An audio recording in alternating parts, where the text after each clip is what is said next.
चलो विद्यार्थी मित्रों આપણે આગળ ટોપિક કન્ટિન્યુ છે એસટીડી 11 સ્ટેટની અંદર ચેપ્ટર નંબર 9 તમારું ગુણોત્તર શ્રેણી મોસ્ટ આઈએમપી સમ આપણે જોઈ રહ્યા છે। એની અંદર વાર્ષિક પરીક્ષા તમારી 2025 સ્ટેટની અંદર આપણે 80 માંથી 80 લાવવાની રણનીતિ ચાલુ છે। ઓકે, આર્યન ક્લાસીસની અંદર આપણે આ વિડીયો જોઈ રહ્યા છે। ઓકે, વિભાગ એ ની અંદર આપણે ક્વેશ્ચન નંબર 7 નો અભ્યાસ કરવાના છીએ। વિભાગ એ નો ક્વેશ્ચન નંબર 7 આ પણ તમારો મોસ્ટ આઈએમપી સમ છે જે પરીક્ષામાં તમને વાર્ષિક પરીક્ષામાં બેઠો જોવા મળશે એવી સંભાવના છે પૂરેપૂરી। ઓકે, ચલો આપણે તમારો સમય વધારે ન લો, ફટાફટ આપણે આવતા રહીશું ટુ ધ પોઈન્ટ સીધા દાખલા ઉપર। ઓકે, ચલો રકમ વાંચો છો, શાંતિથી ધ્યાન આપજો। એક ગુણોત્તર શ્રેણીના 3 ક્રમિક પદોનો સરવાળો 31 છે। શું કીધું છે? 3 ક્રમિક પદોનો સરવાળો 31 તમને આપેલો છે અને ગુણાકાર કેટલો છે? 125। તો શ્રેણીના 3 ક્રમિક પદો શોધો। તમને એમ કહેશે કે ગુણોત્તર કોઈક શ્રેણીના 3 ક્રમિક પદો છે, આ 3 પદોનો તમે સરવાળો કરશો તો 31 થશે અને ગુણાકાર કરશો તો 125 થશે। આવા 3 ક્રમિક પદો શોધો। પેલા કોયડા આપણે નહોતા ઉકેલતા, નાના હતા ત્યારે ભણતા ત્યારે કોયડા ઉકેલતા હતા, એવો જ પ્રશ્ન છે। હવે સૌથી પહેલાં આપણે 3 ક્રમિક પદો કયા છે એ આપણે જોવાનું છે। તો n બરાબર અહીંયા તમને 3 ક્રમિક પદો કીધા છે। તો પહેલાં અહીંયા લખી નાખું 3 ક્રમિક પદો। શું લખી નાખું? 3 ક્રમિક પદો। તમારે દાખલો ગણવો છે તો પહેલાં 3 ક્રમિક પદો તમને આવડતા હોવા જોઈએ। તો 3 ક્રમિક પદો છે આપણા, પહેલું છે a ભાગ્યા r, a અને ar। આ છે આપણા ગુણોત્તર શ્રેણીના 3 ક્રમિક પદો। આ વસ્તુ તમારી બેઝિક છે, તમને આવડતી હોવી જોઈએ। ચલો હવે બીજું, તમારે જ્યારે પણ દાખલાની શરૂઆત કરવાની થાય, આ ટાઈપનો તમારો 3 ક્રમિક પદનો દાખલો આવે તો તમારે શરૂઆત કરવાની ગુણાકારથી। કોનાથી? ગુણાકારથી શરૂઆત કરવાની। ગુણાકારથી શરૂઆત તમે કરશો એટલે દાખલાની તમને કોક મળી જશે। ચલો પહેલાં લખી નાખું અહીંયા 3 ક્રમિક પદોનો ગુણાકાર। શું? 3 ક્રમિક પદોનો ગુણાકાર। ચલો ગુણાકાર વિદ્યાર્થી મિત્રો આપણને આપેલો છે કેટલો? 125 આપેલો છે। તો ગુણાકાર બરાબર લખી નાખો 125। હવે એક કામ કરો, 3 ક્રમિક પદોનો ગુણાકાર કીધો છે તો 3 ક્રમિક પદો આપણને ખબર છે કયા? a ભાગ્યા r, a અને r। હવે આને તમે કયા સંબંધમાં લખો? ગુણાકારના સંબંધમાં લખી નાખો। તો a ભાગ્યા r ગુણ્યા a ગુણ્યા ar બરાબર 125। મેં નવું કશું નથી કર્યું, 3 ક્રમિક પદોથી શરૂઆત કરવાની દાખલાની, 3 ક્રમિક પદોને ગુણાકારના સંબંધમાં લખી નાખો અને આ 3 ક્રમિક પદોનો ગુણાકાર હતો 125। હવે તમે જો અહીંથી r ઉડી જાય છે। ઓકે, ચલો હવે શું વધ્યું? a ગુણ્યા r, a ગુણ્યા a એટલે એનો ઘન થાય, તો એનો ઘન બરાબર 125। ચલો હવે અહીંયા એનો ઘન છે, આપણને એની કિંમત મળે છે તો 125 કોઈનો ઘન છે? હા, 125 કોનો ઘન છે? પોચનો ઘન છે। કોનો ઘન છે? પોચનો ઘન છે, કારણ કે તમે અહીંયા જો પોચનો ઘન કરો તમે તો 5 ગુણ્યા 5 ગુણ્યા 5, તો 5 5 5 25, 25 પંચા 125। તો 125 કોનો ઘન છે? 5નો ઘન છે। તો અહીંયા લખી નાખું એનો ઘન બરાબર પોચનો ઘન। વિદ્યાર્થી મિત્રો બરાબર એટલે ભાગાકારનો સંબંધ થાય। ઓકે, બે બાજુથી ઘન તમારા નાબૂદ કરવા હોય તો થઈ જાય, અથવા નીચે છેદમાં જો આપણે એની કિંમત લાવવાની તો એની કિંમત તમારી કેટલી થઈ જશે? 5 થઈ જશે। ચલો તમે 3 ક્રમિક પદોનો ગુણાકાર ઉપરથી કોની કિંમત લાયા? એની કિંમત લાયા। હવે એક કામ કરો, હજી આપણા જોડે સરવાળો બાકી છે તો સરવાળા ઉપરથી કોની કિંમત મળશે? આપણને આરની કિંમત મળશે। 3 ક્રમિક પદો તમારે લાવવા માટે એ અને આરની કિંમત જોશે। હવે એની કિંમત મળી ગઈ, હવે કોની કિંમત બાકી છે? આરની કિંમત। હવે ગુણાકાર ઉપરથી એની કિંમત મળી ગઈ તો સરવાળા ઉપરથી આપણને આરની કિંમત મળી જશે, પણ સરવાળો કેટલો છે જોઈ લો, અહીંયા 31 આપેલો છે। તો હવે જેવી રીતના તમે અહીંયા 3 ક્રમિક પદોનો ગુણાકાર લખ્યો 125, એવી રીતના લખી નાખો 3 ક્રમિક પદોનો સરવાળો કેટલો? 31 લખી નાખો ટોપિક। ચલો 3 ક્રમિક પદોનો સરવાળો કેટલો આપેલો હતો વિદ્યાર્થી મિત્રો? 31 આપેલો હતો। હું જે આપેલું છે એ જ કામ કરું છું। હવે એક કામ કરો, તમે 3 ક્રમિક પદોનો ગુણાકાર 125 હતો તો 3 ક્રમિક પદોને ગુણાકારના સ્વરૂપે લખ્યા હતા, તો 3 ક્રમિક પદોનો સરવાળો 31 છે। તો હવે ગુણાકારની જગ્યાએ લખ્યા, એવી રીતના તમે કયા સંબંધમાં? સરવાળાના સંબંધમાં લખી નાખો। તો આ 3 કયા સંબંધમાં લખો? સરવાળાના સ્વરૂપમાં લખી નાખો।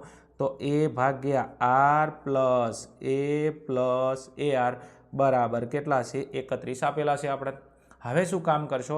હવે અહીંયા જો છેદની અંદર r છે તો છેદમાંથી તમારે rને હટાવવો પડશે। તો rને હટાવવા માટે તમે લસા લઈ લો, કેટલો? r। શું લઈ લો? લસા r। હવે લસાનો નિયમ છે કે દરેક પદના નીચે r હોવો જોઈએ।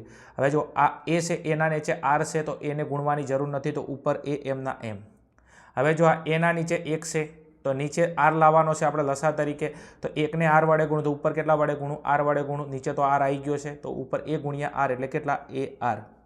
હવે આના નીચે એક છે, એકને કેટલા વડે ગુણું તો આર થાય, તો નીચે આર વડે ગુણ્યા તો ઉપર આર વડે ગુણું તો એ આર ગુણ્યા આર એટલે એ આરનો સ્ક્વેર.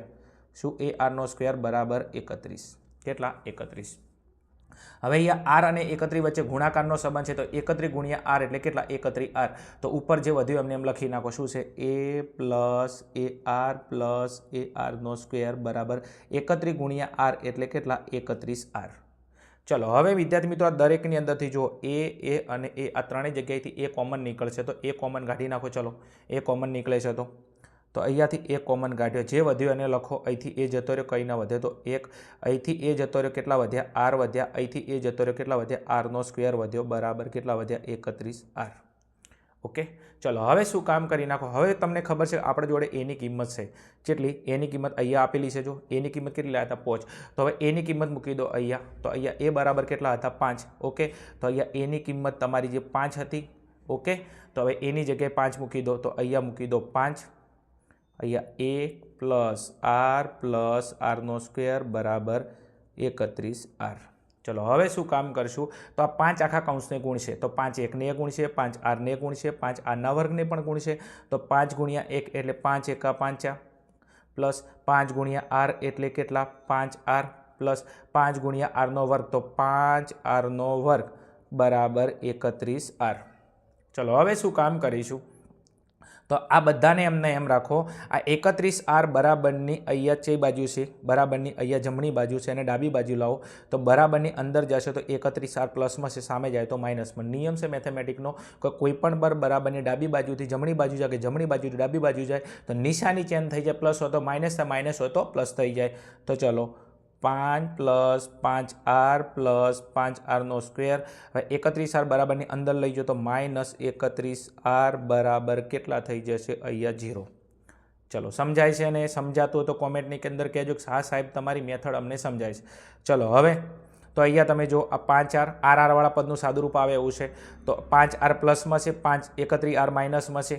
તો એક કામ કરો, એક પ્લસ અને એક માઇનસ હોય તો બાદ બાકી થાય, નિશાની આવે મોટા પદની. તો અહીંયા 5 આર 31 આરમાંથી 5 આર બાદ કરો, કેટલા વધશે તમારા? 26 આર વધશે. અને છેવા -26 આર. જે વધ્યું એને લખી નાખો. શું વધ્યું? અહીંયા 1 વધ્યા તમારા 5. શું વધ્યા? 5. બીજું અહીંયા 5 આરનો વર્ગ. અહીંયા કોઈ સાદુરૂપ, જેનું સાદુરૂપ ના આપ્યું અને એમને એમ લખો. 5 એમના એમ, 5 આરનો વર્ગ એમના એમ. આ 31 આરમાંથી 5 આર બાદ કરો એટલે કેટલા વધશે? 26 આર વધશે. કેટલા? 26 આર વધશે. ચેવા? માઇનસ, કારણ કે મોટું પદ તમારું શેમાં છે? માઇનસ બરાબર 0. હવે વિદ્યાર્થી મિત્રો અહીંયા તમારી શું આવે એવી છે? તો અહીંયા તમારી દ્વિઘાત બહુપદી આવી. જો શું છે? દ્વિઘાત બહુપદી તમે જો અહીંયા 2 ઘાતવાળું પદ છે, પછી 1 ઘાત છે અચળ. પણ દ્વિઘાત બહુપદીનો નિયમ છે કે દ્વિઘાત બહુપદી તમારી શેમાં હોવી જોઈએ? ક્રમમાં હોવી જોઈએ. શેમાં હોવી જોઈએ? ક્રમમાં હોવી જોઈએ. તો આપણી જે દ્વિઘાત બહુપદી છે એને આપણે ક્રમમાં લખી દઈએ. શેમાં લખી દઈએ? ક્રમમાં લખી દઈએ. પહેલાં અહીંયા શું વધ્યું હતું? તો અહીંયા એક 5 વધ્યા હતા, એક 5 આરનો વર્ગ વધ્યો હતો. બીજું શું વધ્યું હતું? અહીંયા 26 આર વધ્યા હતા બરાબર. અહીંયા કેટલા હતા? 0 હતા. ઓકે, હવે તમારી જે દ્વિઘાત બહુપદી હતી એને તમે ક્રમમાં લખવાની કોશિશ કરો. શું કરો? ક્રમમાં લખવાની તમે કોશિશ કરો. થોડું મેનેજ કરજો હો. ચલો હવે શું કામ કરીશું? તો પહેલાં આવે 2 ઘાતવાળું પદ, પછી આવે 1 ઘાતવાળું પદ, પછી આવે અચળ પદ. તો દ્વિઘાત બહુપદીને ક્રમમાં લખો. ઓકે, તો અહીંયા આગળ આવશે 5 આરનો વર્ગ, પછી આવશે 26 આર. કેટલા આવશે? અહીંયા 26 આર. એના પછી તમારો નેક્સ્ટ આવશે કેટલા? +5 બરાબર 0. બીજું નિશાની કેમ ચેન્જ ના કરી? કારણ કે મેં બરાબરની અંદર કામ કર્યું છે. બરાબરની અંદર પદ તમે આગળ પાછળ કરો છો, આમથી આમ કરો છો, આગળ પાછળ, નિશાની ચેન્જ થાય નહીં. ઓકે, ચલો હવે તમારી દ્વિઘાત બહુપદી છે. જુઓ 2 ઘાત, 1 ઘાત અને અચળ પદ. તો દ્વિઘાત બહુપદીના તમારે અવયવ પાડવા પડશે. તો અવયવની અંદર નિયમ છે કે પહેલા પદનો સહગુણક અને છેલ્લા પદનો ગુણાકાર કરો. તો 5 ગુણ્યા 5, તો 5 ગુણ્યા 5 એટલે કેટલા આવશે? 25. હવે તમે 25ના એવા ભાગ પાડો કે તમારો જવાબ વચ્ચેના પદ જેટલો આવે. તો વચ્ચેનું પદ કેટલું છે? -26. તો 25ના એવા ભાગ પાડો કે જવાબ આવે તમારો કેટલો? 26 આર. હવે 25ના ભાગ પાડો તો પાયો 25, 5 ઉમેરો તો 10 થાય બરાબર. પોસિબલ નથી. તો 25ના બીજા કોઈ ભાગ પાડે છે? હા, 25 એકા 25. હવે 25માંથી તમે 1 ઉમેરો એટલે કેટલા થયો 26 ને આપણે લાવવાના કેટલા 26 તો આપણા સાચા ભાગ કયા ગણશે 25 એકા 25 25માં 1 ઉમેરો તો 26 ઓકે ચલો હવે આપણે કેટલા લાવવાના છે -26 લાવવાના છે તો 25માં 1 ઉમેરો તો 26 થાય અને માઇનસ લાવવા માટે 2 આગળ શું મૂકી દો માઇનસ મૂકી દો ઓકે હવે 25માં 1 ઉમેરો એટલે કેટલા 26 ઓકે અને કેવા માઇનસ છે માઇનસ પ્લસ નિશાની માઇનસ દરેકના પદમાં શું છે ABCDનો R છે તો દરેકની બાજુમાં મૂકી દો R તો આપણા અવયવ કયા 25R અને 1R 25ના ભાગ પાડું તો 25 એકા 25 થાય છે અને 25Rમાં 1R ઉમેરો તો 26R પણ થાય છે ઓકે તો આપણા સાચા ભાગ કયા 25R અને 1R હવે આ બંને ભાગને તમે અહીંયા લખી નાખો નિયમ છે દ્વિઘાત બહુપદીનો કે પહેલું પદ અને છેલ્લું પદ એમના એમ લખવાનું વચ્ચે તમારે 2 અવયવ લખવાનું ના ખબર પડી ફરી બોલું છું પહેલું પદ અને છેલ્લું પદ તમારે એમના એમ રાખવાનું તમારે વચ્ચે 2 અવયવો લખવાના તો પહેલું પદ એમના એમ 5R નો વર્ગ વચ્ચે 2 અવયવો લખો કયા એક છે 25R અને એક છે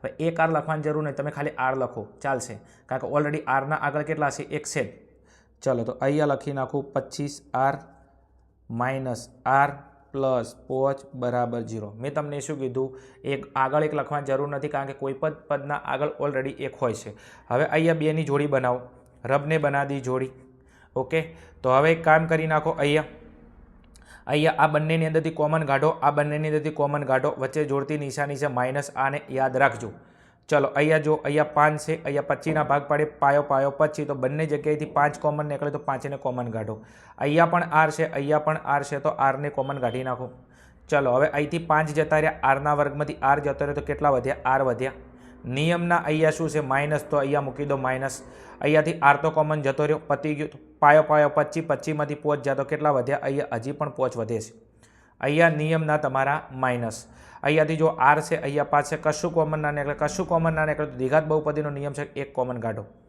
હવે અહીંયા Rમાંથી કશું કોમન નથી કાઢ્યું તો R એમના એમ હવે બારી નિશાની તમારી માઇનસ છે બારી નિશાની માઇનસ હોય તો અહીંયા ઉપરના પદની નિશાની ચેન્જ કરવાની અહીંયા પ્લસ છે તો શું મૂકી દઉં માઇનસ મૂકી દઉં તો અને 5માંથી કશું કોમન નહીં કાઢતું 5 એમના એમ બરાબર 0 ચલો 2 સરખા પદ આવ્યા છે એને તમે એક વખત લખી નાખો તો અહીંયા R માઇનસ 5 પહેલો કૌંસ અને બીજું 5R અને -1 તો અહીંયા લખી નાખો 5R માઇનસ 1 બરાબર 0 ચલો હવે આના બરાબર 0 થાય આના બરાબર 0 થાય તો બંનેના કૌંસ ખોલીને બંને બરાબર 0 લખી નાખો તો R માઇનસ 5 બરાબર 0 અને અહીંયા 5R માઇનસ 1 બરાબર 0 ચલો હવે Rને કરતા બનાવું તો -5 છે ડાબી બાજુ જમણી બાજુ જાય તો પ્લસ થઈ જશે તો R બરાબર તમારા થઈ જશે 5 તો Rની કિંમત 1 મળી 5 અને અહીંયા 5R આખું પદ છે તો 5Rને કરતા બનાવો 1 માઇનસમાં છે સામે આવે તો પ્લસ થઈ જશે હવે બરાબર એટલે ભાગાકારનો સંબંધ 5 ગુણાકારમાં છે સામે આવે તો ભાગાકારમાં તો R બરાબર 1/5 ચલો હવે તમને Rની 2 કિંમત મળી એક R બરાબર 5 મળ્યો એક R બરાબર 1/5 કેટલા મળ્યા 5 મળ્યા હવે તમને ખબર છે કે આપણે શું લાવવાના છે ગુણોત્તર શ્રેણીના 3 ક્રમિક પદો શું લાવવાના છે ગુણોત્તર શ્રેણીના માગેલા 3 ક્રમિક પદોની ગણતરી હવે 3 ક્રમિક પદોની ગણતરી કરવાની છે હવે વિદ્યાર્થી મિત્રો એક વસ્તુ તમને ખાસ કહી દઉં કે એની કિંમત તમારી જોડે કેટલી છે એની કિંમત 5 છે એની કિંમત એક જ વખત છે પણ Rની કિંમત 2 વખત છે તો એની કિંમત 1 વખત લેશો પણ Rની કિંમત તમારે 2 વખત લઈને દાખલો ગણવો પડશે ઓકે સાદુરૂપ ઈજી છે પણ Rની કિંમત 2 વખત છે તો Rની કિંમત 2 વાર લેવી પડશે એ બરાબર તમારા 5 આગળ આપણે લાવ્યા હતા હવે R બરાબર 1 વખત તમે કેટલા લઈ લો 5 લઈ લો કેટલા લઈ લો 5 હવે ગુણોત્તર શ્રેણીના 3 ક્રમિક પદો ચલો પહેલું પદ કયું હતું એ ભાગ્યા R હવે કિંમત મૂકી દો આપણે જોડે એની કિંમત બી છે Rની કિંમત બી છે ચલો એની કિંમત કેટલી છે 5 Rની કિંમત કેટલી છે 5 ચલો 5 ઉડી જાય બધું ઉડી જાય એટલે કેટલા વધે 1 વધે છે ચલો બીજા નંબરનું ક્રમિક પદ તમારું કયું હતું એની કિંમત તો સીધી છે જ તમને આપેલી છે કેટલી 5 તો અહીંયા સીધા લખી દો 5 ત્રીજા નંબરની અંદર આપણું ક્રમિક પદ હતું AR કયું હતું AR તો ARની કિંમત મૂકી દો A બરાબર 5 અને R બરાબર 5 તો 5 ગુણ્યા 5 એટલે કેટલા 25 ઓકે તો પહેલા નંબરમાં તમારા 3 ક્રમિક પદો કેટલા આવ્યા અહીંયા 1 5 અને 25 થશે ગુણોત્તર શ્રેણીના 3 ક્રમિક પદો કયા? 1, 5 અને 25 થશે. પણ આ ક્યારે થયા? તો એ બરાબર તમે 5 લીધા અને આર બરાબર તમે 5 લીધા. હવે વિદ્યાર્થી મિત્રો ફરી તમારે લાવવાના છે. તો એ ફરી તમે શું કરશો? તો હવે એ બરાબર તમે કેટલા લેશો? એ બરાબર તો 5, એની કિંમત 1 વખત છે, પણ હવે આરની કિંમત તમે લેશો અહીંયા કેટલી? આર બરાબર 5 લેવરાઈ જાય. હવે આર બરાબર લખો 1/5. તો આરની કિંમત તમે કેટલી લખશો? 1/5. તો આર બરાબર લખો તમે 1/5. ઓકે, ચલો. હવે આરની કિંમત અહીંયા 1/5 તમે 5 લખી દીધી છે. તો હવે શું કામ કરશો? તો હવે ફરી તમે દાખલો ગણવાની શરૂઆત કરશો. તો અહીંયા પહેલાં એક લખી નાખો. પહેલું ગુણોત્તર શ્રેણીનું ક્રમિક પદ કયું હતું? તમારું ક્રમિક પદ હતું અહીંયા a/r. ચલો, એની કિંમત કેટલી હતી વિદ્યાર્થી મિત્રો? તો એની કિંમત અહીંયા હતી 5. કેટલી હતી? 5. અને આરની કિંમત છે 1/5. ચલો, આ 5 એમના એમ. અહીંયા ભાગાકારમાં છે 1/5, સામે ગુણાકારમાં તો 5 ઉપર જશે, 1 નીચે આવશે. અહીંયા 5, 5, 25 કેટલા થશે? 5, 5, 25. બીજા નંબરનું જે તમારું ક્રમિક પદ હતું કયું હતું? એ. અને એની કિંમત તો આપણા જોડે હતી કેટલી? 5. તો એની કિંમત સીધા અહીંયા લખી દો 5. ત્રીજા નંબરની અંદર આપણું ક્રમિક પદ હતું AR. કેટલું હતું? AR. તો એ આપણો કેટલો હતો? એ બરાબર હતા આપણા 5 અને આર બરાબર હતા આપણા 1/5. 5, 5 ઉડી ગયા એટલે આપણો જવાબ આવશે અહીંયા 1. તો ગુણોત્તર શ્રેણીના ફરી ક્રમિક પદ લાયા તો કેટલા આવ્યા? 25, 5 અને 1. અહીંયા મારે જગ્યા નથી. ઓકે, તો એક વખત તમારા ક્રમિક પદ કયા થશે? 1, 5 અને 25. ક્યારે? તો વિદ્યાર્થી મિત્રો તમે કેટલા લીધા? તો એ બરાબર 5 લીધા અને આર બરાબર તમે કેટલા લીધા? 5 લીધા છે. તો ફરી તમે જ્યારે એ બરાબર 5 લેશો અને આર બરાબર 1/5 લેશો ત્યારે તમારા ક્રમિક પદ કયા થશે? તો તમારા ક્રમિક પદ થશે 25, 5 અને 1. કેટલા થશે? 25, 5 અને 1 થશે.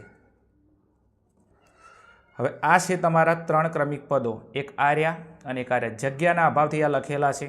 ઓકે, એની કિંમત 2 વખત હોવાના કારણે તમારા ક્રમિક પદો 1, 5 અને 25. હવે ઉલટાઈ જશે 25, 5 અને 1. હવે વિદ્યાર્થી મિત્રો તમારા આન્સરની અંદર ક્રમિક પદ મળી જાય 1, 5 અને 25, 25, 5 અને 1. તમારા બંને વસ્તુ થોડી લખવાની કે માગેલ ગુણોત્તર શ્રેણીના 3 ક્રમિક પદો 1, 5 અને 25 થશે અથવા 25, 5 અને 1 થશે. આટલે તમારો આન્સ પૂરો થઈ જાય. પણ આપણે થોડું વિઝ્યુલાઇઝેશન કરીએ. આપણે દાખલાને થોડો સાબિત કરીએ. અહીંયા જુઓ, તમને 3 ક્રમિક પદોનો ગુણાકાર કીધો હતો. ઓકે, તો 3 ક્રમિક પદો કયા તમારા આયા તમને ખબર છે. ગુણાકાર 125 હતો. તો અહીંયા તમે લખો. તો 3 ક્રમિક પદો કયા હતા? 1, 5 અને 25. એનો ગુણાકાર કરજો તમે. 3 ક્રમિક પદ 1, 5 અને 25. એનો ગુણાકાર 125 થવો જોઈએ. તો 25 પંચા કેટલા? 125. તો અહીંયા 125 થઈ ગયા.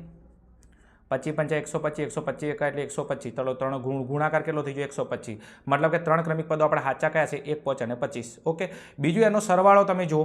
એનો સરવાળો તમને અહીંયા કીધો તો કેટલો? 31. તો એનો સરવાળો કરજો 3 ક્રમિક પદોનો. ઓકે, તો 1, 5 અને 25. હવે આ 3નો સરવાળો કરજો. 25, 5, 30, 30 ને 1, 31. તો તમે એનો સરવાળો 31 થાય છે. તો આપણા 3 ક્રમિક પદો કયા હશે? 1, 5 અને 25 હશે. કારણ કે આ 3નો ગુણાકાર 125 થાય છે અને સરવાળો 31 થાય છે. કારણ કે જો ગુણાકાર 125 આપેલો હતો, સરવાળો તમને કેટલો આપેલો હતો? 31 આપેલો હતો. એટલે છેલ્લે આપણી ધારણા બી સાચી પડે છે. ઓકે, ચલો, દાખલો મોસ્ટ આઈએમપી છે. ખાસ તમે કરી લેજો. પરીક્ષાની અંદર બેઠે બેઠો તમને જોવા મળશે. બીજું, તમે જેટલી વધારે પ્રેક્ટિસ કરશો એટલી વધારે તમને ખબર પડશે. બાકી વિડીયો છોડીને જતા રહેશો તો કામ નથી થવાનું. થોડી મહેનત કરવી પડશે. વિડીયો એકલો જોવાથી કામ નહીં થાય. મારી સાથે તમારે પેપર પ્લાન લેવું પડશે, પ્રેક્ટિસ કરવી પડશે. વિડીયોને સ્કીપ કર્યા વગર શાંતિથી જોવાનું રાખશો તો મજા આવશે. સમજો, એકના એક દાખલા તમે રિપીટેશનની અંદર જોશો તો 100% તમને ખબર પડશે.